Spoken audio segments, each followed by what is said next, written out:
Les prochains Jeux Olympiques se feront probablement chez eux, tout comme la prochaine Coupe du Monde. Ils achètent nos clubs de sport, nos hôtels, financeront demain peut-être nos dettes.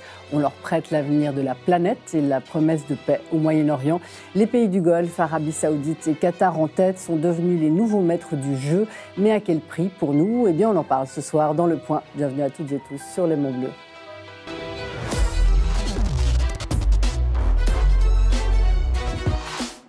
Bienvenue à nos invités autour de cette table. Malheureusement, Mireille Zaki, qui devait être en duplex du Caire avec nous, eh bien la liaison cafouille ne se fera pas, donc on fera sans elle. On la salue bien, Mirette, mais le grand plaisir de recevoir Georges Malbruno sur ce plateau ce soir, de passage à Genève pour assister au fameux dîner de Colette Sellerin Convergence. Georges Malbruno, vous êtes grand reporter au Figaro, spécialiste du Moyen-Orient et des pays du Golfe. Nos très chers émirs, c'était le titre d'un de vos livres bombes paru en 2016.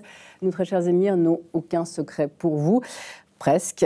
Et pas plus que ceux d'ailleurs qu'ils arrosent chez nous. On citera également Qatar's Papers, sorti en 2019, toujours écrit avec votre camarade, le journaliste Christian Chesneau, avec lequel d'ailleurs vous avez vécu des heures sombres, puisque vous avez été, on le rappelle, détenu otage 6 mois, presque 6 mois, de l'armée islamique en Irak.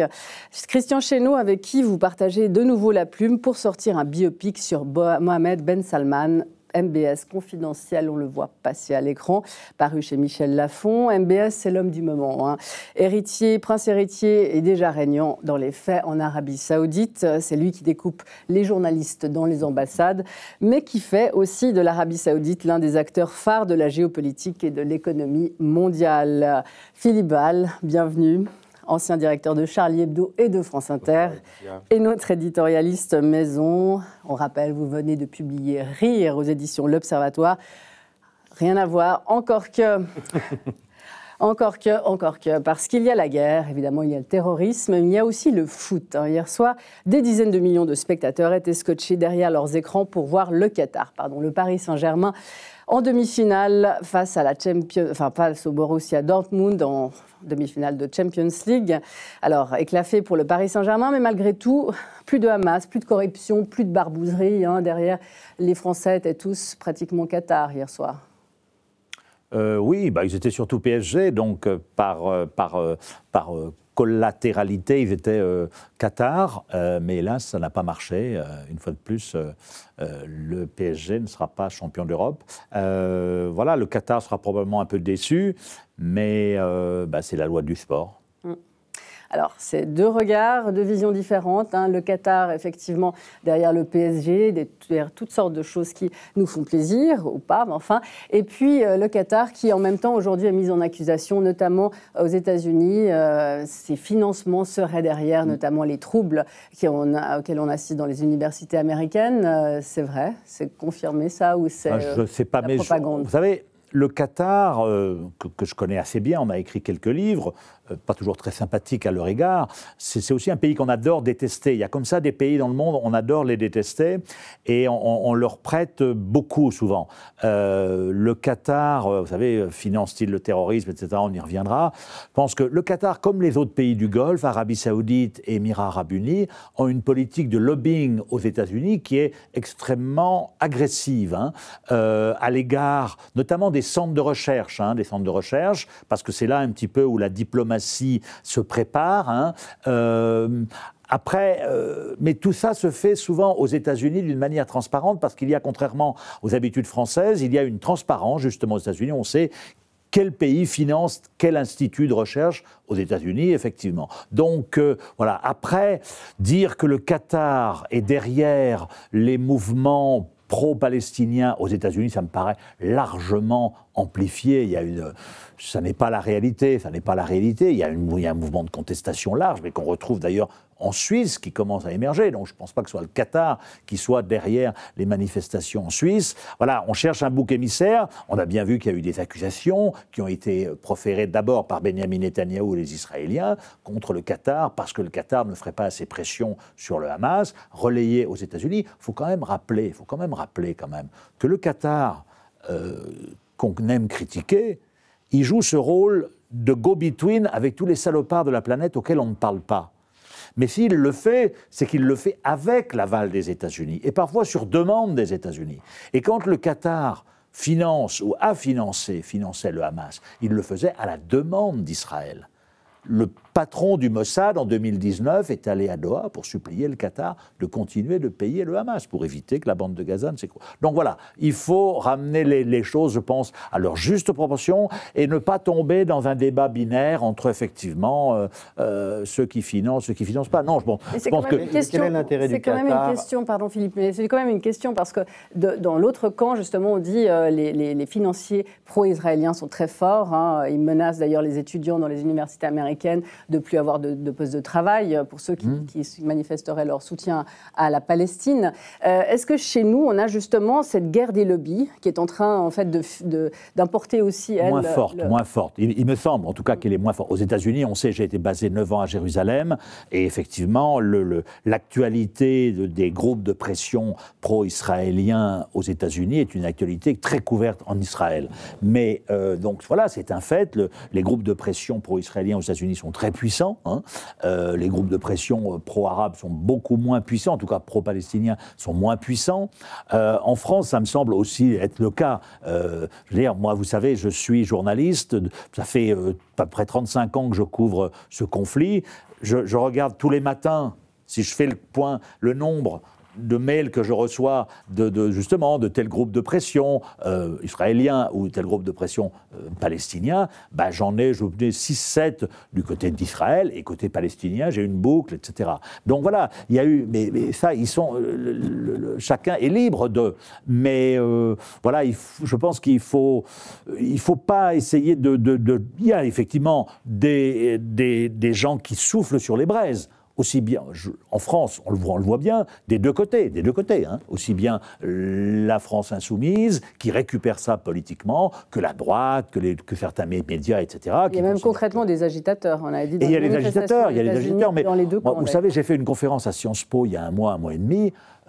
Ça s'est passé, mais comme hier à Genève, hein, dans une ambiance tout à fait calme. J'avais dit, moi, je ne veux pas justement d'exciter, je ne veux pas voilà, mais ça s'est très très bien passé. Donc voilà, je pense qu'il y a une instrumentalisation qui est multiple dans ces phénomènes-là. Il y avait une très bonne enquête dans Le Monde hier sur une double page sur Sciences Po. On voit bien que, vous savez, tous les jeunes qui manifestent, même Free Palestine, ne sont pas des antisémites. Voilà, il ne faut pas avoir une vision comme ça, je trouve, un peu binaire. Il y a de la récupération, de part et d'autre. Mais, si vous voulez, c'est comme quand on montre les deux doigts. J'étais à Jérusalem lorsqu'il y a eu à Ramallah, les deux soldats israéliens qui se sont fait lyncher. Mais il faut rappeler le contexte aussi, c'était une guerre. Donc, voilà, je ne suis pas sûr que ceux qui, à Sciences Po, aient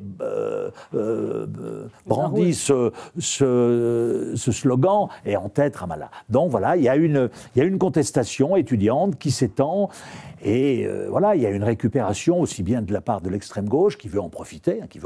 Ça a été, hélas, le choix qui a été fait dès le 7 octobre par LFI et d'autres, et qui en face, donc, il y a une tentative aussi de diaboliser un peu. Donc je crois qu'il faut que le débat se fasse, il faut lutter contre l'antisémitisme avec beaucoup d'énergie, mais il faut laisser, dans un pays comme la France, la possibilité aux étudiants quand même de pouvoir dire ce qu'ils pensent, quoi. Philippe. Laisser un peu plus de liberté aux étudiants de s'exprimer. Je suis stupéfait de l'attention qui est portée aux Palestiniens, de l'attention nocive. De l'attention nocive, parce que ça ne sert pas la cause palestinienne d'être défendue par des extrêmes qui ont des propos antisémites etc. Donc ça ne sert absolument pas là. Par exemple, dans les extrêmes d'extrêmes, il y a des gens comme Dieudonné et tout ça, mais après, ça s'est généralisé à l'extrême gauche. Ça ne sert pas la cause palestinienne depuis même les années 70. Je pense que ça ne les sert pas, mais enfin, qu'importe. Mais quelle est cette fixation les musulmans qui sont victimes de guerre, qui sont victimes de discrimination, il y en a dans plusieurs pays, mais c'est juste quand on a un juif en face qu'on est un vrai martyr et qu'on est digne de l'attention des étudiants. Là, on est dans le conflit israélo-palestinien. Non, je pense que c'est une question qui a à voir avec ça, parce que dès les années 70, quand même, il y a une espèce d'antisémitisme qui s'est développé à l'extrême gauche, qui a eu alors qui ne peut pas s'appeler antisémitisme, parce qu'il y a eu le précédent du 19e siècle, de l'affaire Dreyfus, de la Shoah, et maintenant l'antisémitisme, je pense qu'il est géopolitique. Comment contester la légitimité d'un État qui fait quelques kilomètres carrés au Moyen-Orient, qu'on critique sa politique, oui, mais là c'est son existence. Quant aux mains rouges, ils font Sciences Po, les gars. S'ils ne connaissent pas l'histoire pour laquelle ils revendiquent, qu'est-ce qu'ils foutent à Sciences Po? Non, mais qu'est-ce qu'ils font à Sciences Po? Il y a beaucoup de lacunes chez les étudiants américains ou français. L'affiche est super connue dans les réseaux sociaux, elle tourne à mort. Mais je crois qu'il ne faut pas... Je suis d'accord avec vous, mais il faut recontextualiser. Moi, ce qui me frappe, je vous dis, ça fait 35 ans que je suis ce débat. La France a été un pays où il y avait une vision historique de ce débat. Depuis François Mitterrand, son discours à la Knesset, qui n'était pas antisémite, François Mitterrand, qui avait appelé à la création d'un État palestinien, tel point qu'Yitzhak Shamir, le Premier ministre, a failli faire une crise cardiaque. Aujourd'hui, ce qui me frappe depuis le 7 octobre, c'est qu'on est dans une conception anhistorique. C'est-à-dire, on ne rappelle pas le passé. Le 7 octobre, il y a un État souverain qui a été agressé par un agresseur, qui a commis des actes terroristes. Mais avant, il y avait un occupant et un occupé. L'occupant, c'est Israël, et l'occupé sont les Palestiniens. Il faut tout replacer dans ce contexte. Et la violence, elle n'a jamais été unilatérale. Et la violence, elle appelle la violence. Les mains, le massacre, le lynchage, c'était horrible. Mais je puis vous dire que la répression israélienne contre les Palestiniens, la deuxième intifada, elle était aussi horrible. Donc, il faut replacer dans ce contexte. Et il ne faut pas voir dans les critiques d'Israël tout de suite un antisémitisme. C'est absolument complètement délirant. En Israël, les pires critiques sont proférées contre Israël. Donc voilà. Mais il faut débattre. En France, on n'a pas pu débattre. Tout de suite, on vous a dit non. Moi, quand j'ai essayé, à partir du 7 octobre, de recontextualiser sur les chaînes d'information, non, ce qui nous intéresse, c'est l'émotion. C'est la diplomatie de l'émotion. Donc le 7 octobre, il y a eu un acte barbare, terroriste, qu'il fallait condamner, que certains en France n'ont pas condamné, hélas. Mais le 7 octobre, il y a 7 mois. Depuis, il s'est passé beaucoup de choses. Et il faut parler de ce qui s'est passé. Ce qui s'est passé aussi en France. Et ce qui nourrit, je ne sais pas, l'antisémitisme, mais ces sentiments du deux poids, deux mesures, c'est quand même la couverture médiatique télévisuelle en France qui a donné beaucoup plus d'importance aux victimes israéliennes qu'aux victimes palestiniennes. Le roi Abdallah de Jordanie, qui est le plus pro-occidental des chefs d'État arabes, Samir Jaja, le dirigeant libanais, qui était pro-israélien, etc., aujourd'hui sont les défenseurs ardents de la cause, et le roi Abdallah l'a dit clairement. Il a dit aux Occidentaux, on a compris que une vie palestinienne ne valait pas une vie israélienne. C'est ça qu'il faut faire attention. Il faut faire attention parce que ça a des répercussions en France et ça nourrit les extrêmes. Et ça, c'est très dangereux. Si vous reprenez, il y a eu des enquêtes qui ont été faites début février, alors qu'il y avait déjà une opération extrêmement dure à Rafah contre Israël. Il y a eu, entre le 2 et le 12 février, je crois, il y a eu c'est Arrêt sur Image, le site qui a fait cette enquête, reprenant les travaux d'une chercheuse, il y a eu 5 minutes sur 30 journaux télévisés sur Rafah. Donc, il faut avoir un équilibre. Et il faut recontextualiser par rapport à ce qui se passe et non pas être dans l'émotion, etc. Mais ça veut dire aussi connaître le conflit. J'en reviens à ce que je disais, mais même y compris chez nos dirigeants, chez nos hommes politiques. Je suis sidéré de voir le niveau c'est absolument... voilà. Moi, je n'en reviens pas. Je me dis, mais finalement... C'est un niveau d'incompétence ou c'est un niveau de... Mais non, on ne veut pas voir. Puis c'est de la récupération. La récupération. Politique, parce que... il faudrait le voir depuis les accords Balfour, en fait. il faudrait regarder, parce que c'est une histoire très longue. Mais non, mais oui, bien sûr, c'est une histoire. Oui, non, mais c'est quand même l'histoire. Bien sûr. C'est une histoire de territoire et de revendication et de légitimité.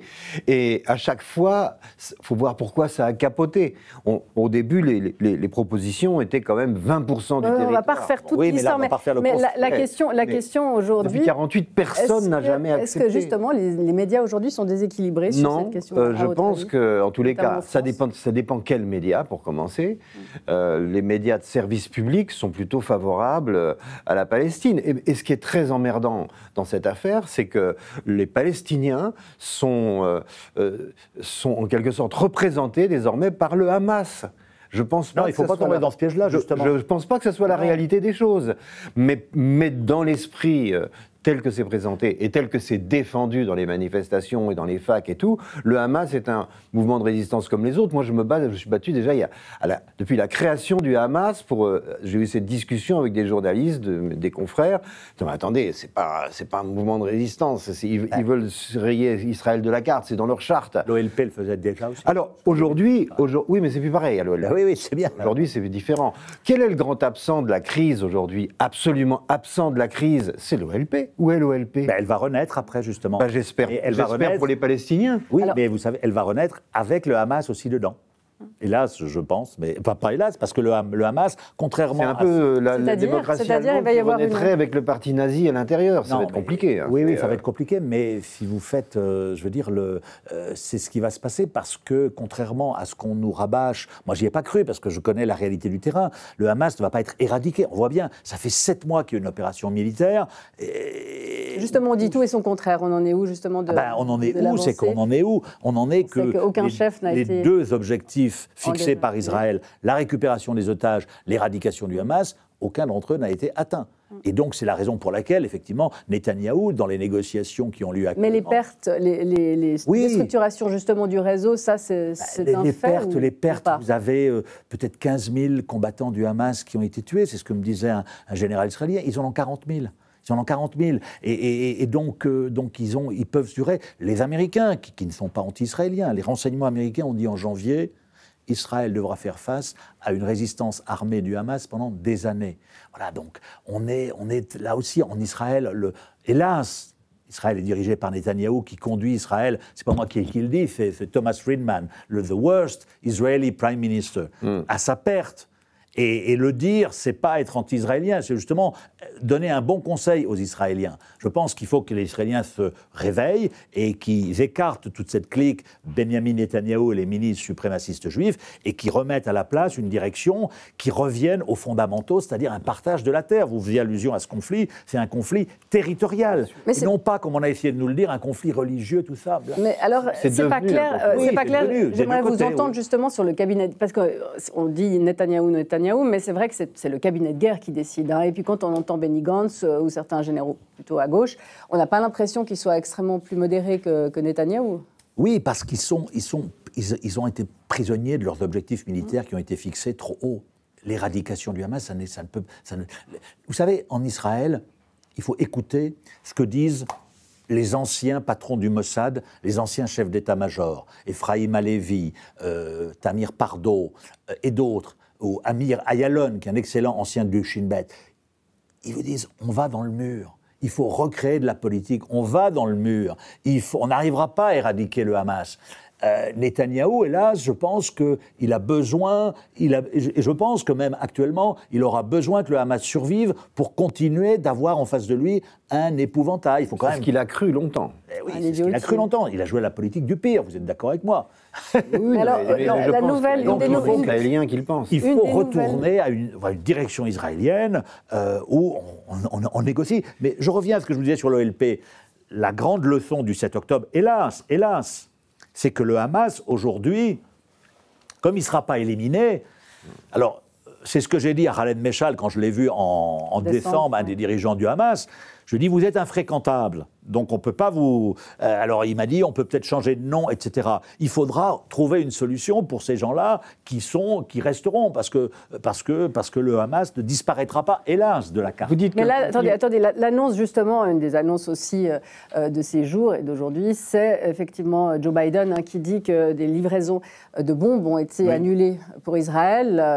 Il montre ça effectivement, en montrant ça, il montre son désaccord vis-à-vis de l'attaque sur Rafah. Est-ce que l'attaque sur Rafah que Tsahal mène aujourd'hui, bombardement en puissance et puis intervention au sol, contre l'avis de tous les pays occidentaux, est-ce que là on a franchi une ligne rouge et est-ce que les déclarations américaines c'est du déclaratoire ou bien c'est vraiment ça va avoir un effet?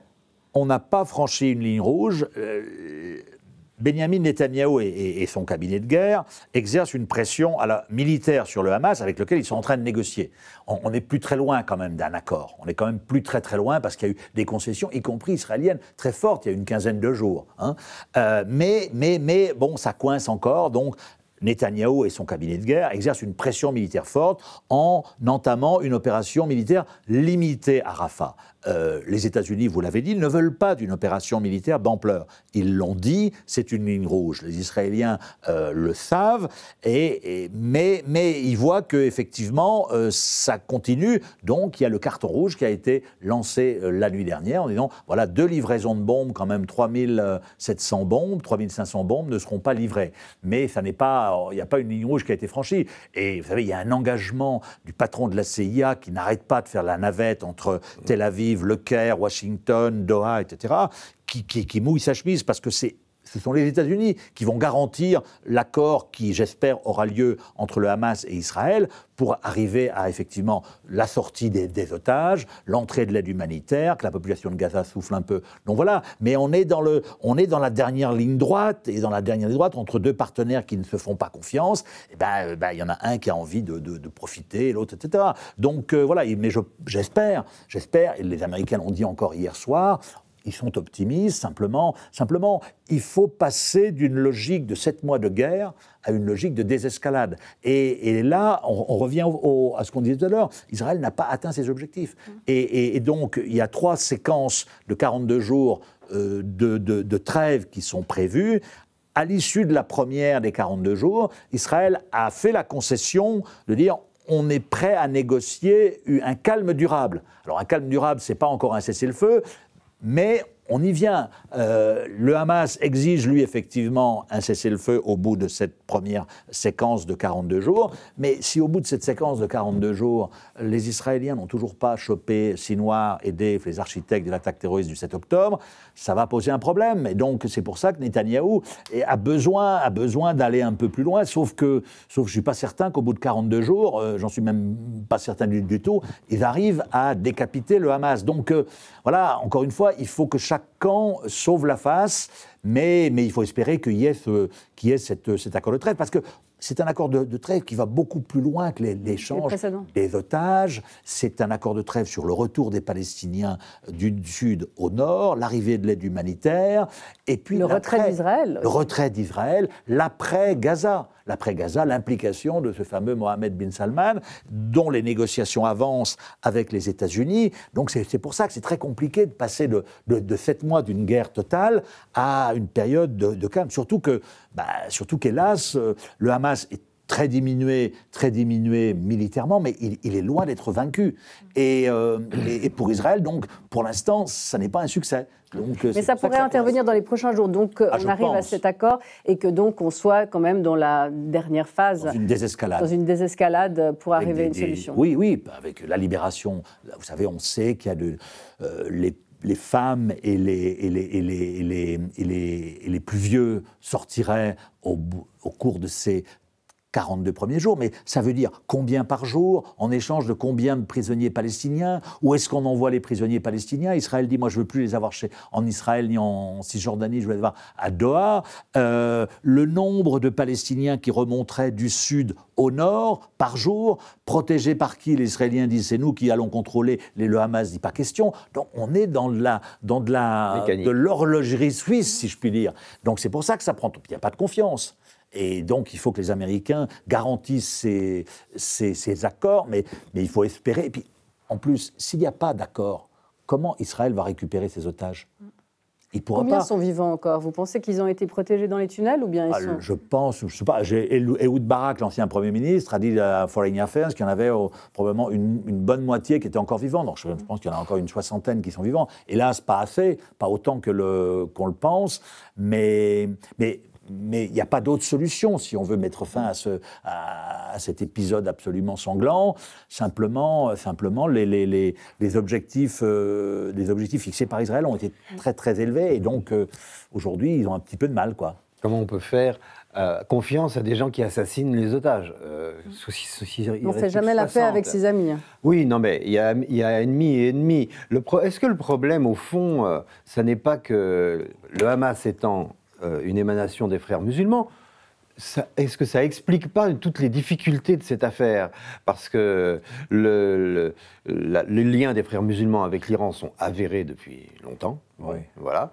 Le problème que posent les frères musulmans au régime autour, ça aussi c'est connu.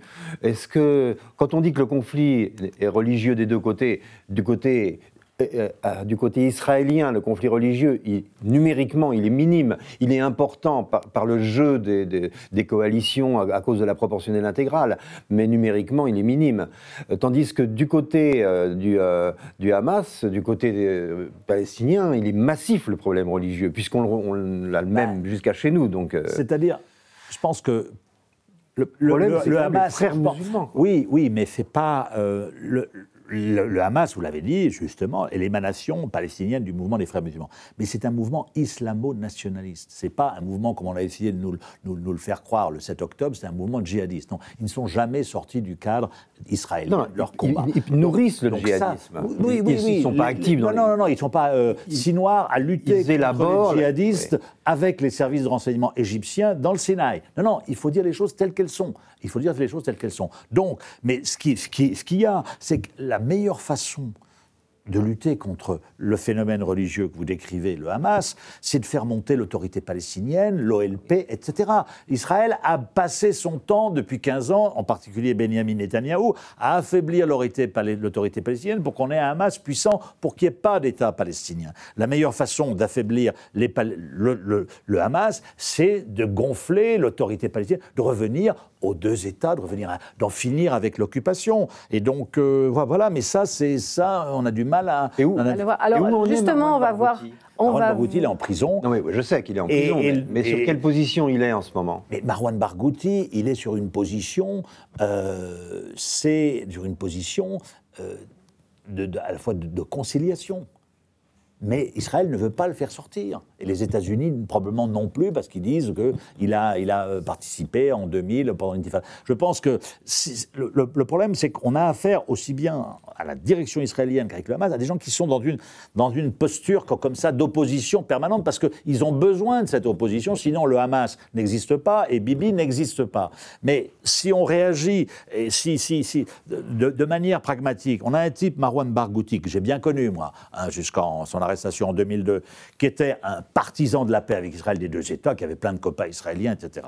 Bon, qui est en prison, qui est le seul représentant palestinien à peu près crédible, avec une autorité, face à une autorité palestinienne complètement délégitimée, populaire. Il a payé le prix des années de prison. Voilà. Vous avez aussi quelqu'un qui est Mohamed Darlan, qui est aux Émirats Arabes Unis, un ancien chef palestinien, proche des services, fut un temps israélien, etc., un peu magouilleur, très anti-Hamas.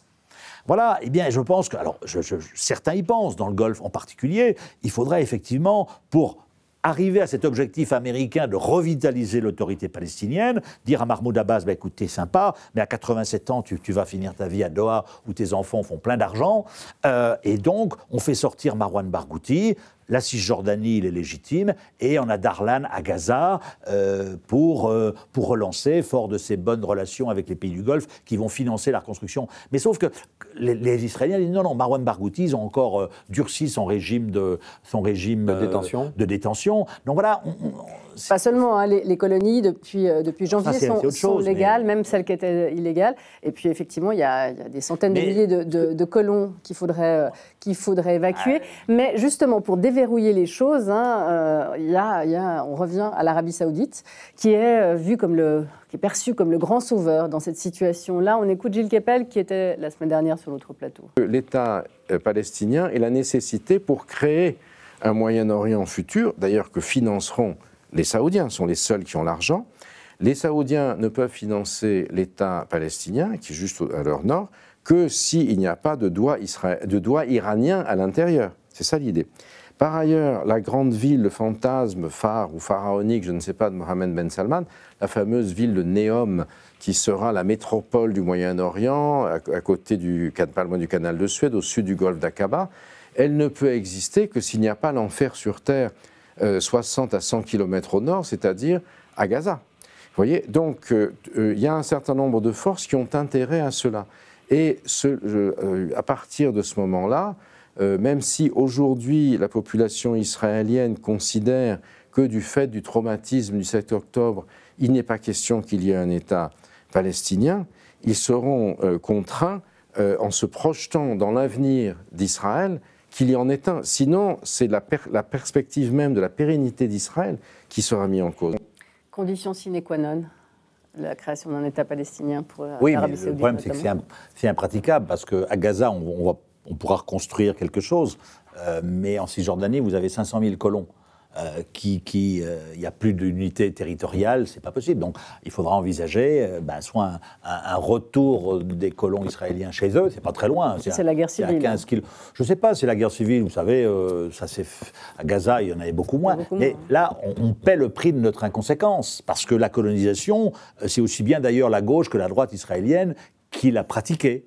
Et avec l'assentiment ou le refus de regarder de la communauté internationale. Aujourd'hui, l'État palestinien, il ne peut pas exister en l'État.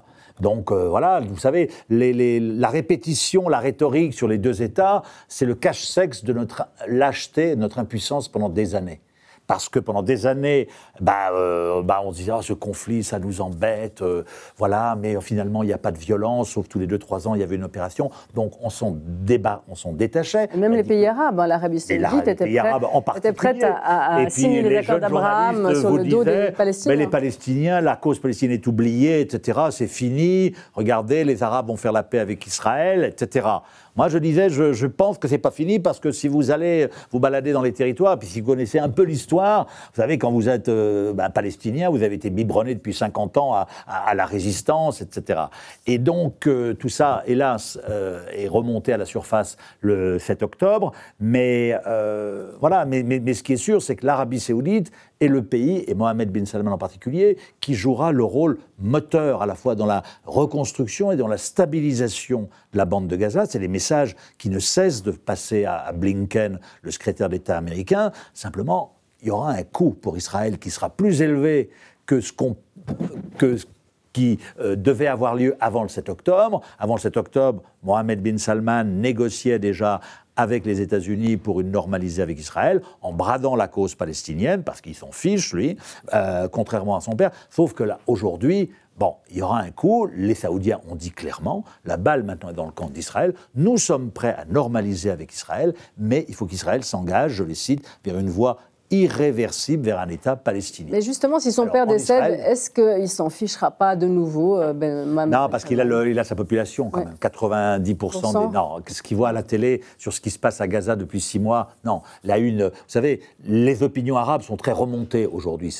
Moi, je serais israélien, je m'inquiéterais parce que justement, il y a le conflit, comme me disait un ancien conseiller du roi Hussein, jordanien à Amman, Mustafa Amarné, qui est un chrétien jordanien, qui n'aime pas les Palestiniens. Il m'a dit, je n'aime pas les Palestiniens, mais j'aime la cause palestinienne, et je vois qu'aujourd'hui, avec ce qui se passe à Gaza, on n'est plus dans un conflit, je le cite, israélo-palestinien, mais de coexistence entre Israël et les pays arabes. Donc, les populations arabes voient ça. Au Liban, ça m'a frappé aussi de voir que des dirigeants chrétiens qui, en 82, pactisaient avec Ariel Sharon, aujourd'hui, sont les porte-drapeaux de la cause palestinienne. Donc, c'est la raison pour laquelle MBS ne peut pas aller trop loin, parce que déjà qu'il est parano et qu'avec ce qu'il a fait à un certain nombre de ses cousins et des princes, il pourrait être assassiné. Si en plus il allait un peu vite dans son rapprochement avec Israël, non. Voilà, donc la balle est dans le camp israélien. Là, il y a une vraie offre. Mais vous savez, l'histoire ne fait que se répéter. En 2002, le roi Abdallah d'Arabie Saoudite a proposé à Ariel Sharon, sur un plateau, la paix en échange d'un État palestinien. Des 22 pays arabes. C'était pas rien quand même. Je vous apporte la paix, en échange, on crée un État palestinien, vous retirez de Cisjordanie. Sharon a dit non, ça ne m'intéresse pas.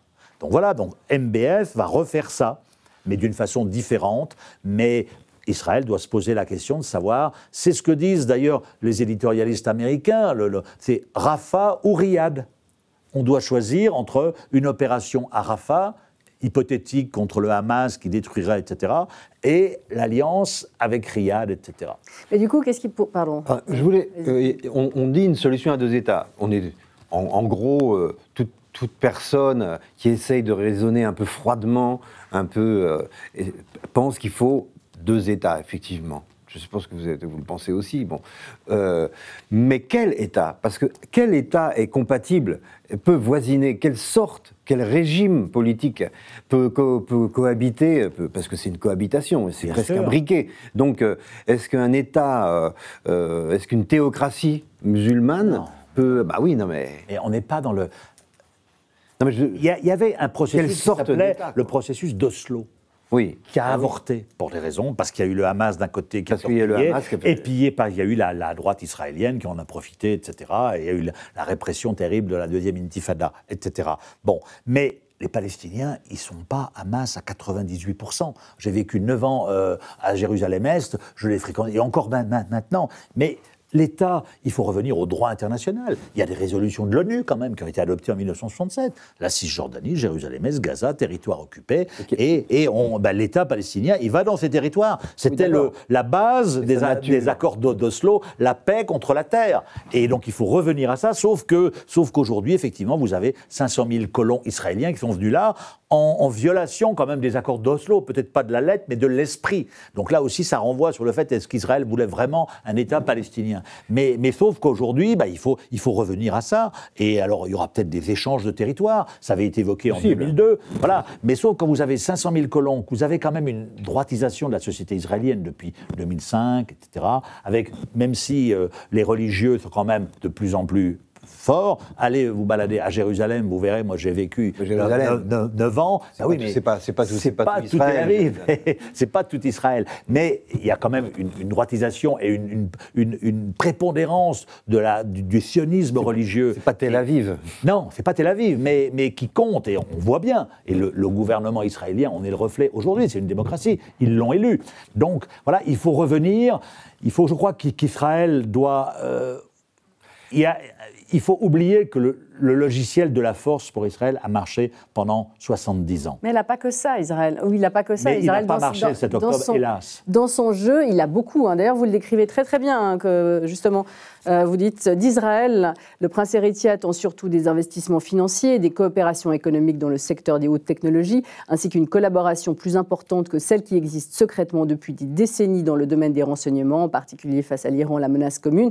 Dans l'esprit de MBS, les investissements israéliens dans la biotechnologie, l'intelligence artificielle et la cybersécurité seront les bienvenus à Neom, son méga projet futuriste sur la mer Rouge, qui ne se conçoit en effet qu'avec une participation de l'État hébreu situé à moins de 100 km de ses côtes.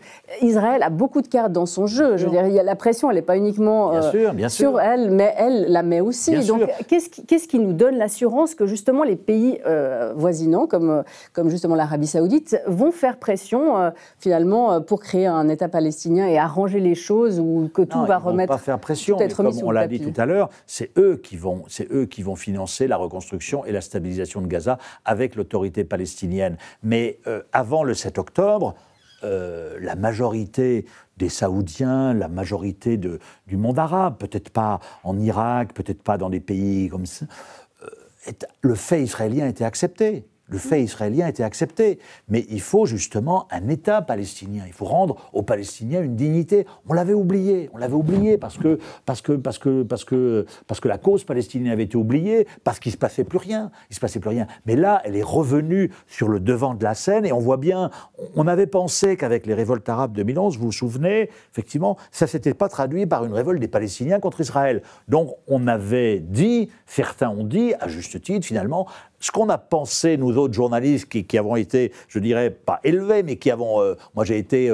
en 88, je suis arrivé à Jérusalem, etc. Que la cause palestinienne était centrale était une matrice de tous les conflits arabes. C'était pas vrai.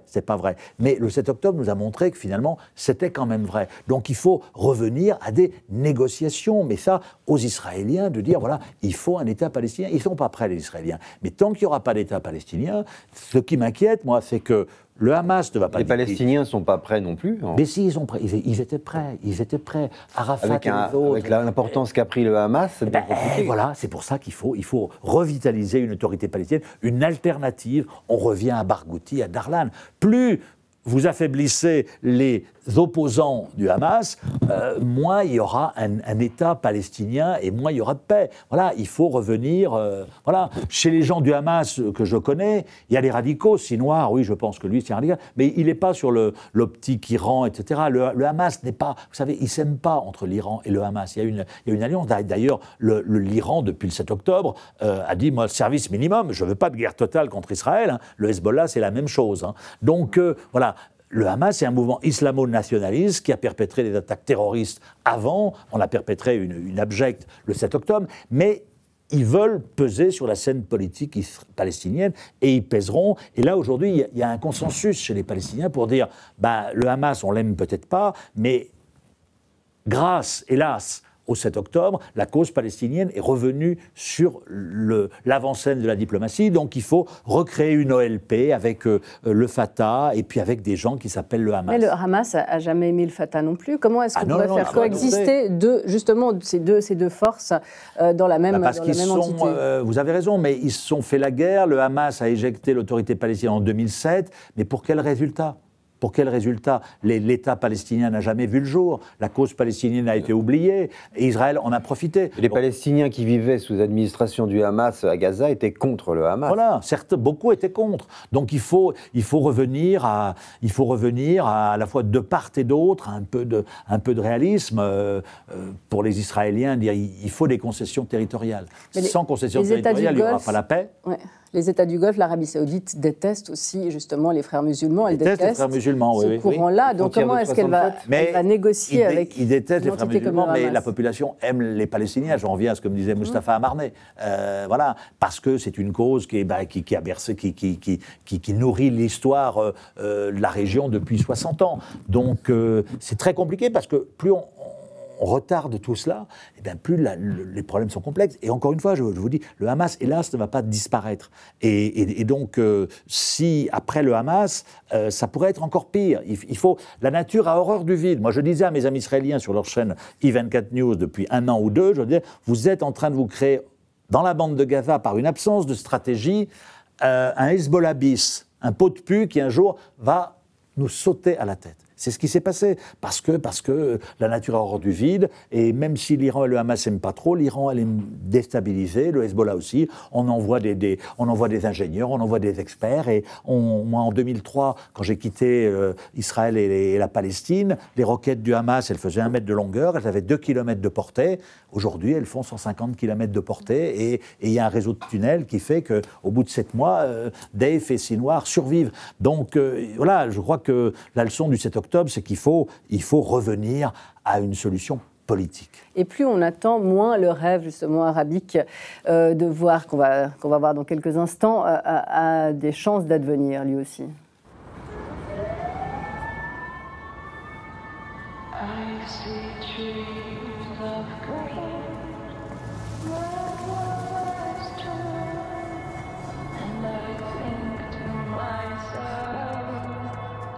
What a wonderful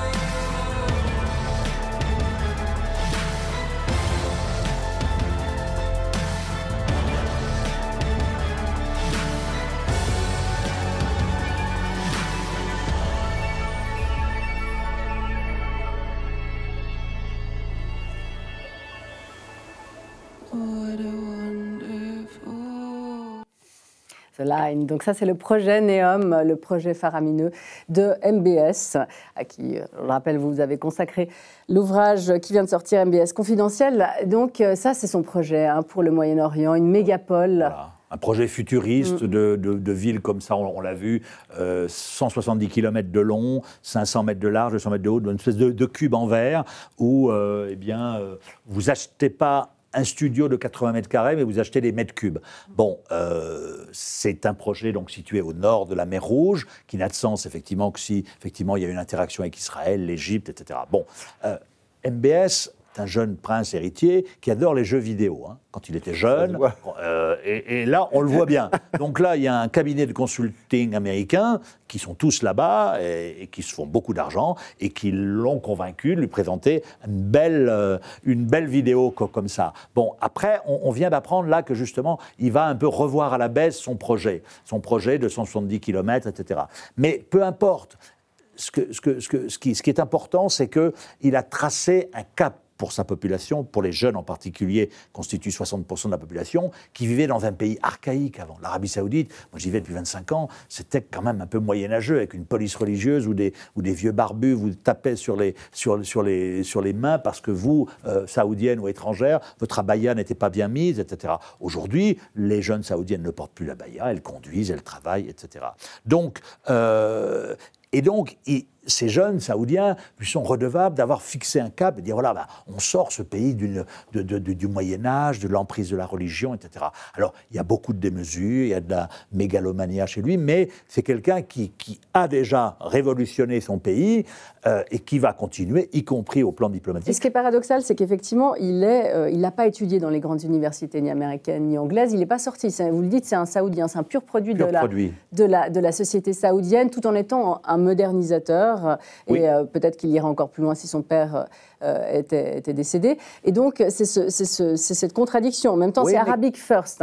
Voilà, mais je crois que c'est pas mal non plus, parce que l'Arabie, c'est quand même un pays particulier. C'est quand même le pays qui abrite les deux lieux les plus sacrés de l'islam, un pays qui a longtemps été donc wahhabite, avec une conception ultra rigoriste de l'islam.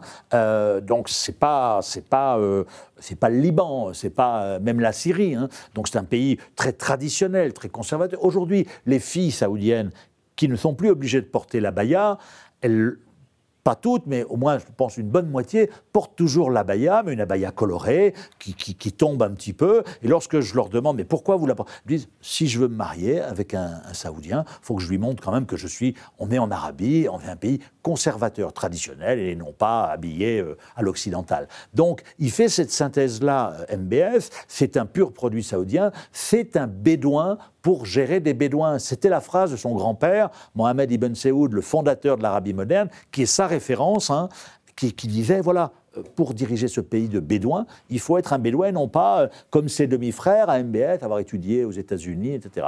Donc, c'est la raison pour laquelle son père l'a choisi. Donc, il a à la fois cet attachement à ce qu'est l'Arabie Saoudite, c'est-à-dire un pays conservateur, et puis il est dans l'hypermodernité.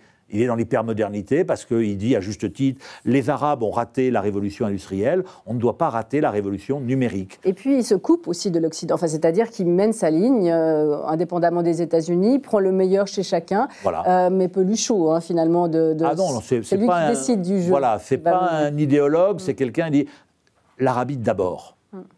L'Arabie d'abord, ça veut dire, s'il le faut, je me réconcilie avec l'Iran, et il le faut parce que je veux de la stabilité pour mon plan Vision 2030. La Chine, c'est mon premier client pétrolier, donc on a des très bonnes relations avec la Chine. Et puis Israël, parce qu'ils sont là et qu'il faut les reconnaître, et qu'en plus, je peux bénéficier de la technologie, etc. Donc c'est quelqu'un qui voit les intérêts de l'Arabie d'abord. Mais est-ce que là, on l'a bien compris en Occident, parce qu'on rampe effectivement derrière l'Arabie Saoudite, comme on a rampé derrière le Qatar, etc., pour avoir des financements. Ils achètent nos hôtels, nos clubs de foot, comme je l'ai dit. Mais est-ce qu'on a bien compris qu'effectivement, ils menaient leur jeu, et l'Arabie Saoudite encore plus probablement que le Qatar ? Oui, je pense qu'on l'a bien compris. Le problème de notre relation avec ces pays-là, c'est que ce sont à la fois nos clients et nos alliés. Ce sont nos clients parce qu'on leur vend beaucoup d'armes, on leur vend beaucoup d'infrastructures, c'est bien. On est leurs clients aussi. On est leurs clients. Vous le montrez bien quand même, voilà, que la France est de plus en plus en perte. Et ce sont nos alliés, donc c'est-à-dire qu'il faut aussi contre l'Iran, etc. Mais il ne faut pas se tromper. Aujourd'hui, c'est nous qui avons besoin d'eux plus que eux qui ont besoin de nous. On voit bien dans le livre, on a un chapitre consacré à la relation entre MBS et Macron, où il n'y a pas d'alchimie parce que Macron a voulu, comme à son habitude, un peu le toiser, le prendre de haut, essayer de... Et MBS lui a dit, écoute, moi, si la France, si elle n'est pas là, c'est pas grave, j'ai tous les pays occidentaux ou la Chine et asiatiques qui sont prêts à investir chez moi. Donc voilà, il faut avoir conscience de ça. Après, il ne faut pas exagérer ce qu'ils vont racheter. Ils achètent de l'influence. Ils ne rachètent pas la France, ils achètent de l'influence. Le Qatar l'a très bien fait. Très très bien fait, trop fait, y compris dans la sphère religieuse, on l'a dénoncé dans Qatar Papers. Même dans les médias français. Enfin. Voilà, dans les médias, dans les universités parfois, etc. Mais bon. Mais l'Arabie Saoudite fait venir les investisseurs à elle. Hein. Voilà, on a l'impression qu'elle investit moins qu'elle elle essaye d'attirer en tout cas les capitaux. Oui, parce que l'Arabie Saoudite, contrairement au Qatar, je ne vais pas me faire de... C'est un vrai pays. Le Qatar est un vrai pays, mais le Qatar, c'est 300 000 Qatariens. L'Arabie Saoudite, c'est 26 millions. C'est un vrai pays. Il y a une population autochtone, il y a des pauvres, etc. Le Qatar, c'est un pays c'est une excroissance avec béni des dieux, parce que le gaz, et donc voilà. Bon.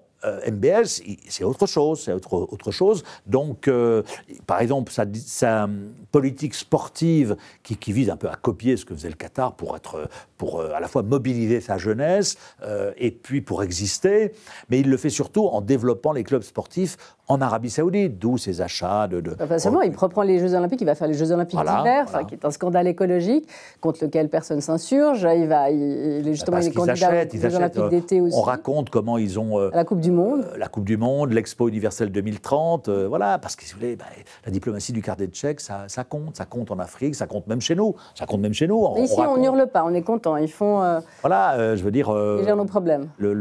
Pour la France, l'Arabie Saoudite a donné une petite friandise en disant à Jean-Yves Le Drian, vous allez, vous, de la France, développer les magnifiques sites nabatéens d'Aloula, et donc on va créer une agence de coopération culturelle où l'Arabie paye tout, y compris le salaire assez conséquent de Jean-Yves Le Drian, mais ça n'est pas à la hauteur de ce que doit être le partenariat franco-saoudien, qui est un partenariat industriel, d'armement, etc. Ça veut dire aussi que pour l'Arabie, la France n'est plus tellement sur les radars. Voilà, parce qu'on est une puissance moyenne, parce qu'en plus on a un discours sur la laïcité qui quand même contredit aussi leurs intérêts et leurs idéaux. Donc voilà, le monde est vaste et aujourd'hui... Eux le comprennent, nous on le comprend peut-être moins.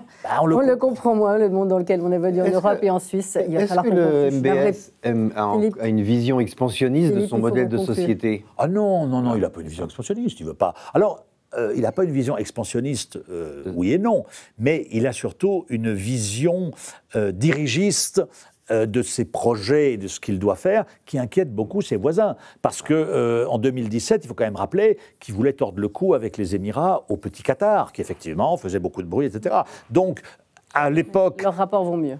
Le rapport vaut mieux. À l'époque, les rapports étaient excellents entre les Émirats, Mohamed Ben Zayed et MBS. Aujourd'hui, les rapports ne sont pas bons parce que MBS veut concurrencer Dubaï.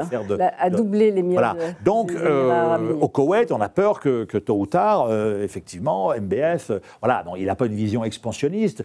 Il veut normaliser l'Arabie, en faire un pays, ce qu'était d'ailleurs un peu l'Arabie avant 79. C'était un pays où il y avait des cinémas, il y avait des femmes en mini-jupe à Jeddah, mais simplement, il y a eu une devenir le pharaon peut-être de la région. Un nouveau calife, mais un calife comme au sens avec à la fois ce n'est pas une expansion territoriale, mais il veut l'Arabie d'abord. L'Arabie d'abord, pour ça veut dire je veux le calme chez moi. Vis-à-vis de l'Iran, on n'est pas forcément d'accord, mais l'Iran existera demain, le régime existera probablement demain, donc on se réconcilie. Parce qu'il sait que son plan vision, on a vu, Neom, c'est bien, mais c'est quand même un petit peu démesuré, que si ça ne marche pas, tout ça, compte tenu de toutes les saloperies qu'il a faites au prince et à ses adversaires, tôt ou tard, comme en 1975, il pourrait y avoir un monsieur qui vienne mettre une balle dans la tête à MBS, comme le neveu du roi Faisal l'avait fait en 1975. Donc c'est pour ça qu'il est parano, qu'il est... Et donc si on fait un grand écart, effectivement, pour assurer aussi son pouvoir, il faut la paix au Moyen-Orient, y compris avec les Palestiniens, un État palestinien, et ça sera le mot de la fin. Pour cette émission, je vous remercie beaucoup. C'est moi. Georges Malbruno, donc je rappelle votre livre MBS Confidentiel qui vient de paraître, que vous avez coécrit avec Christian Chesneau. Philippe, on se retrouve la semaine prochaine. On vous remercie beaucoup aussi de votre confiance. La semaine prochaine, on va parler du prix de notre santé, de ces assurances maladie qui nous étouffent. Ça sera un débat avec Pierre-Yves Maillard notamment. On vous souhaite en attendant une excellente soirée et un très bon week-end de l'Ascension.